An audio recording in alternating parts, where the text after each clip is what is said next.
Israel ने Iran पर हमला कर दिया है। आपको बताते चलें कि इसराइल ने ईरान पर हमला कर दिया है। इसराइल ने ईरान पर हमला कर दिया है। इराक के शहर में धमाके सुने गए हैं। अब तक की बड़ी खबर है, इसराइल ने ईरान पर हमला कर दिया है। इसराइल की एक रात में ईरान पर 3 बार ये बमबारी की गई है। इसराइल की जानिब से ईरान पर हमला कर दिया गया है। इराक के शहर तकरीत में भी धमाके सुने गए हैं। न्यूज़ एजेंसी बताती है कि इसराइल ने एक रात में 3 बार बमबारी की है।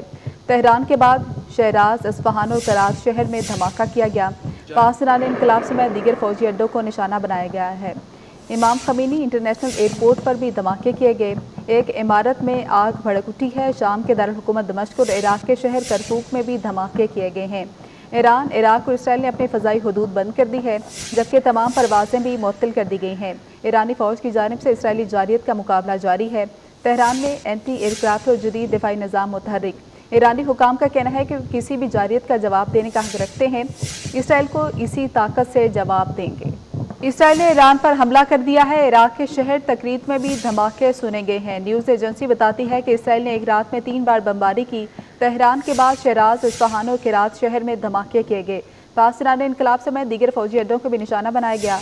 इमाम खमीनी इंटरनेशनल एयरपोर्ट पर भी धमाके। एक इमारत में आग भड़क उठी। शाम के दारुल हुकूमत दमिश्क और इराक के शहर करकुक में भी धमाके किए गए हैं।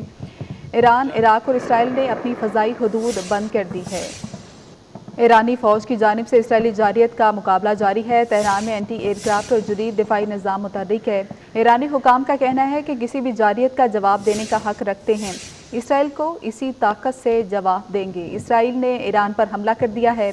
इराक के शहर तकरीत में भी धमाके सुने गए हैं। न्यूज़ एजेंसी की जानिब से बताया गया है कि इसराइल ने एक रात में 3 बार बमबारी की है। तेहरान के बाद शहराज, इस्फहान और कराज शहर में धमाके किए गए हैं। पाकिस्तान इनकलाब समेत दीगर फौजी अड्डों को निशाना बनाया गया। इमाम खमीनी इंटरनेशनल एयरपोर्ट पर भी धमाके किए गए। एक इमारत में आग भड़क उठी है। शाम के दारुल हुकूमत दमिश्क और इराक के शहर करकुक में भी धमाके किए गए। ईरान, इराक और इसराइल ने अपने फ़ज़ाई हदूद बंद कर दी है। तमाम परवाज़ें मुअत्तल कर दी गई हैं। ईरानी फ़ौज की जानिब से इसराइली जारियत का मुकाबला जारी है। तेहरान में एंटी क्राफ्ट और जदीद दिफाई निज़ाम मुतहर्रिक है। ईरानी हुकाम का कहना है कि किसी भी जारियत का जवाब देने का हक रखते हैं। इसराइल को इसी ताकत से जवाब देंगे। अब आपको बताएं कि अमेरिका ने ईरान पर हमले को तेल अवीव की अपने दिफा की मशक करार दे दिया है। ईरान पर हमलों से पहले अमेरिकी सदर को इसराइल की मुमकिना कार्रवाई से आगाह किया गया था। अमेरिकी सलामती काउंसिल के तर्जुमान का कहना है कि फौजी अहदाफ को निशाना बनाने की कार्रवाई इसराइल के अपने दिफा की मशक है और ये 1 अक्टूबर को ईरान की जानिब से इसराइल पर बैलिस्टिक मिसाइल हमलों का रद्द अमल भी है। अमेरिका ने ईरान पर हमले को तेल अवीव की अपनी दिफा की मशक करार दे दिया है। ईरान पर हमलों से पहले अमेरिकी सदर को इसराइल की मुमकिना कार्रवाई से आगाह किया गया था। अमेरिकी सलामती काउंसिल के तर्जुमान का कहना है कि फौजी अहदाफ को निशाना बनाने की कार्रवाई इसराइल की अपने दिफा की मशक है और ये 1 अक्टूबर को ईरान की जानिब से इसराइल पर बैलिस्टिक मिसाइल हमलों का रद्द अमल भी है।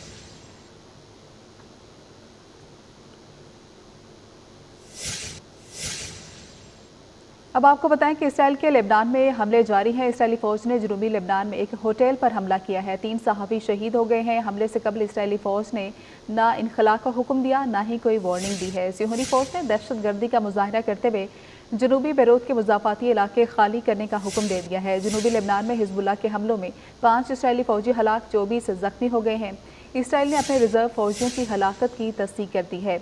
इसराइली मीडिया के मुताबिक 8 अक्टूबर के बाद से हिजबुल्लाह की जानिब से इसराइल के शुमाली इलाकों में हमलों में तेज़ी आई है, जिसमें 29 इसराइली हलाक और 5 फौजी मारे जा चुके हैं।